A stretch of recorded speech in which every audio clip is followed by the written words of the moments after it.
दोस्तों नमस्कार। अब तमिलनाडु के मुख्यमंत्री थलापति विजय को भी लगता है कि वो भी प्रधानमंत्री पद के उम्मीदवार हो सकते हैं। उनकी पार्टी के नेताओं, उनकी सरकार के मंत्री एम शरद कुमार और आधव अर्जुन को भी लगता है कि अब समय आ गया है जब तमिलनाडु के मुख्यमंत्री के रूप में बेहतरीन प्रदर्शन करने के बाद थलापति विजय भारत के प्रधानमंत्री बन सकते हैं।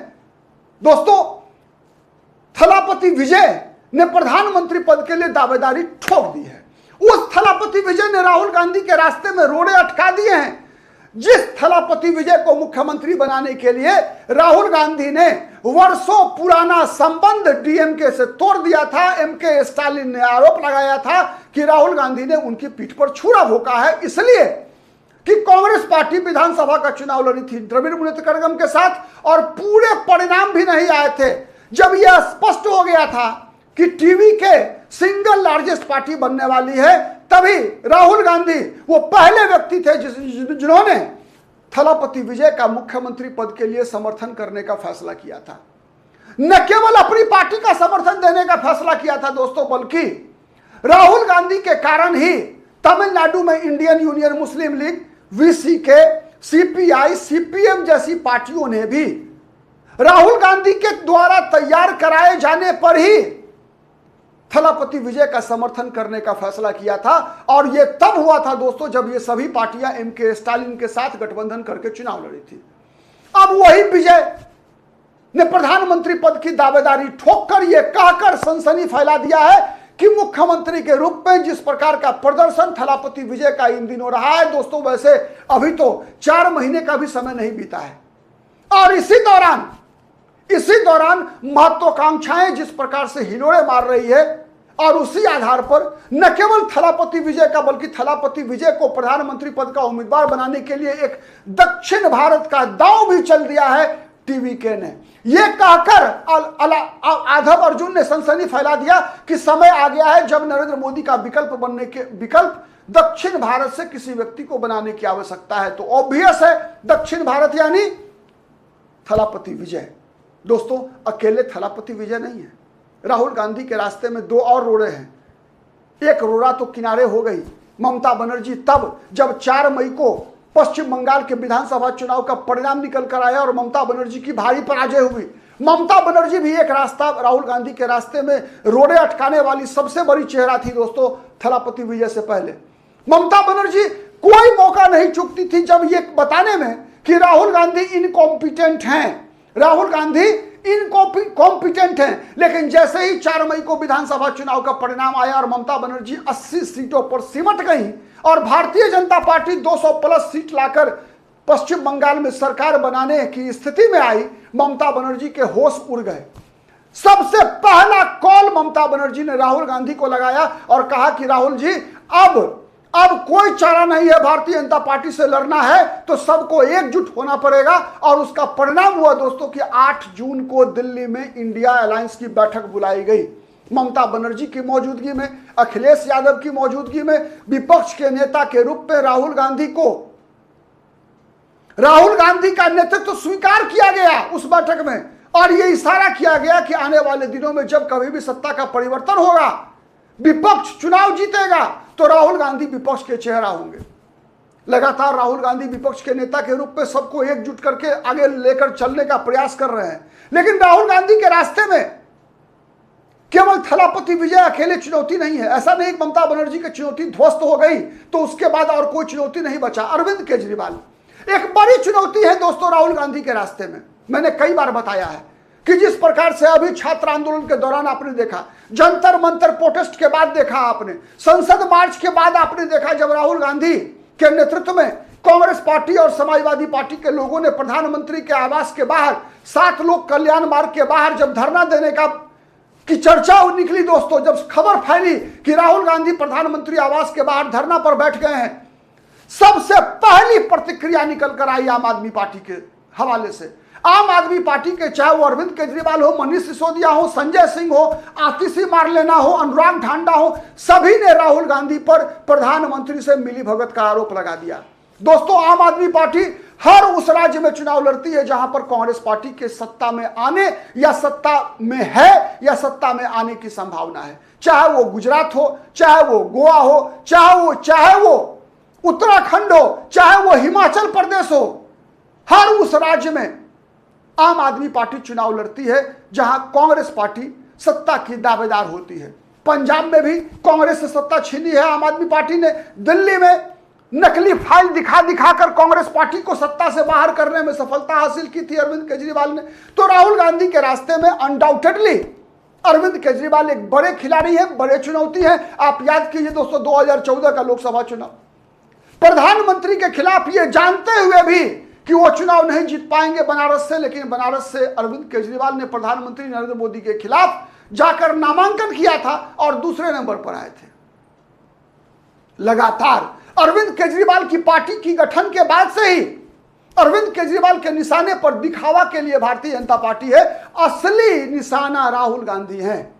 अगर यह बात राहुल गांधी को समझ में नहीं आती है तो मुझे लगता है बताने की आवश्यकता नहीं है। आप इतिहास पलट कर देख लीजिए, जब से आम आदमी पार्टी का गठन हुआ, आम आदमी पार्टी के निशाने पर केवल और केवल कांग्रेस पार्टी है और अरविंद केजरीवाल के निशाने पर राहुल गांधी वाली कुर्सी है जो प्रधानमंत्री की कुर्सी है। अरविंद केजरीवाल को पता है कि जब तक कांग्रेस पार्टी को 200 लोकसभा सीटों पर सफलता नहीं मिलेगी, तब तक आने वाले दिनों में कोई भी क्षेत्रीय दल राहुल गांधी को प्रधानमंत्री के रूप में स्वीकार नहीं करेगा।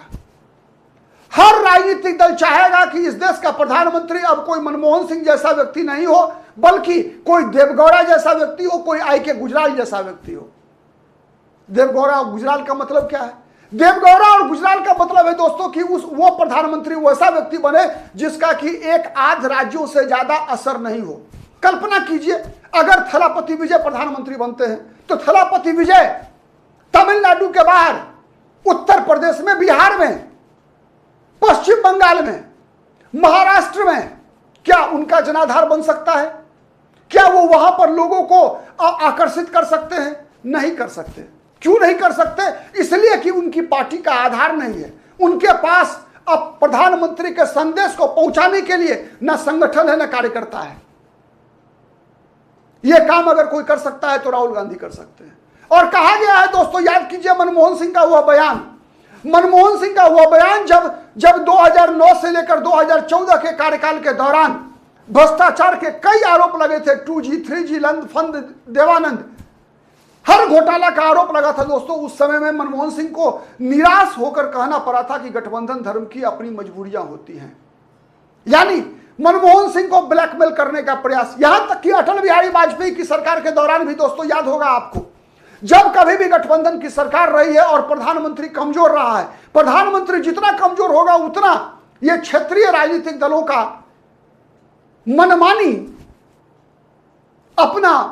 अपनी मन की मुराद पूरी करने में सफल होती है। तो दोस्तों वर्तमान में जो परिस्थिति है उसमें जितने भी क्षेत्रीय दल है, अधिकतर का प्रयास होगा कि कभी भी कांग्रेस का व्यक्ति कोई प्रधानमंत्री नहीं बन सके।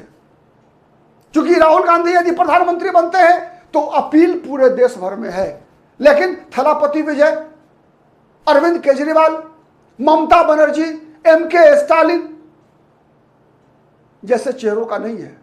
और यही कारण है दोस्तों, आपको याद होगा 4 मई को जब 5 राज्यों के विधानसभा चुनाव के परिणाम निकल कर आए थे, अखिलेश यादव पश्चिम बंगाल गए, ममता बनर्जी को क्या कहा कि ममता जी आज भी आप हमारी नेता हैं। यानी अखिलेश यादव आप नहीं है तो अब अपने लिए समर्थन जुटा रहे हैं। अखिलेश यादव असम में कांग्रेस की हार पर राहुल गांधी को सांत्वना देने नहीं गए थे, ममता बनर्जी को सांत्वना देने गए थे। तमिलनाडु में M.K. स्टालिन को सांत्वना देने के लिए अखिलेश यादव पहुंचे थे। इतना ही नहीं, चुनाव के दौरान भी चाहे वो अखिलेश यादव हो, चाहे वो अरविंद केजरीवाल हो, ममता बनर्जी के पक्ष में पश्चिम बंगाल गए थे, प्रेस कॉन्फ्रेंस किया था, चुनाव प्रचार किया था। उत्तर भारतीय मतदाताओं को, बिहार उत्तर प्रदेश के लोगों को जो पश्चिम बंगाल की राजधानी कोलकाता, हावड़ा, हुगली में बड़ी संख्या में रहते हैं, बर्धमान, आसनसोल में रहते हैं, उनको संबोधित करने के लिए अखिलेश यादव, अरविंद केजरीवाल जैसे लोग गए, ममता बनर्जी की पार्टी के उम्मीदवार के पक्ष में सभाएं की। वैसे ही अरविंद केजरीवाल चेन्नई गए, M.K. स्टालिन की पार्टी के पक्ष में रोड शो किया।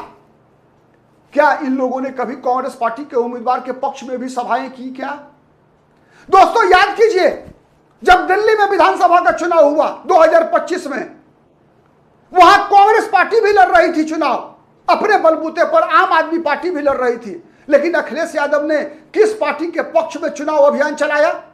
अनडाउटेडली अरविंद केजरीवाल की पार्टी के पक्ष में, आम आदमी पार्टी के पक्ष में। तो ये रिश्ता क्या कहलाता है? ये रिश्ता वही कहलाता है दोस्तों कि किसी भी कीमत पर राहुल गांधी को नहीं बनने देना है। और इसमें सबसे बड़े खिलाड़ी हैं अरविंद केजरीवाल, दूसरे नंबर पर है अखिलेश यादव। लगातार अखिलेश यादव के समर्थकों का दावा रहता है कि अखिलेश यादव संसद में कांग्रेस के बाद दूसरी सबसे बड़ी विपक्षी राजनीतिक दल है। जब राहुल गांधी को लोग प्रधानमंत्री के रूप में स्वीकार नहीं करेंगे तो दूसरा विकल्प कौन आएगा? अखिलेश यादव। दोस्तों अखिलेश यादव के पिता मुलायम सिंह यादव 1999 में जब वाजपेयी की सरकार एक वोट से गिर गई थी, जयललिता के द्वारा समर्थन वापस लेने के बाद सोनिया गांधी को वादा करके मुलायम सिंह यादव ने समर्थन करने से मना कर दिया था, वरना 1999 में ही सोनिया गांधी प्रधानमंत्री बन चुकी होती। फिर से वही इतिहास दोहराने की तैयारी है। तो राहुल गांधी के लिए चुनौती भाजपा से लड़ने की बाद में है दोस्तों। पहली चुनौती है राहुल गांधी के लिए केजरीवाल, थलापति विजय और अरविंद केजरीवाल जैसे त्रिमूर्ति से लड़ने की। आप कितने सहमत हैं कमेंट करके बताइएगा। आज के लिए इतना ही, फिर मुलाकात होगी किसी अन्य मुद्दे पर। तब तक के लिए नमस्कार।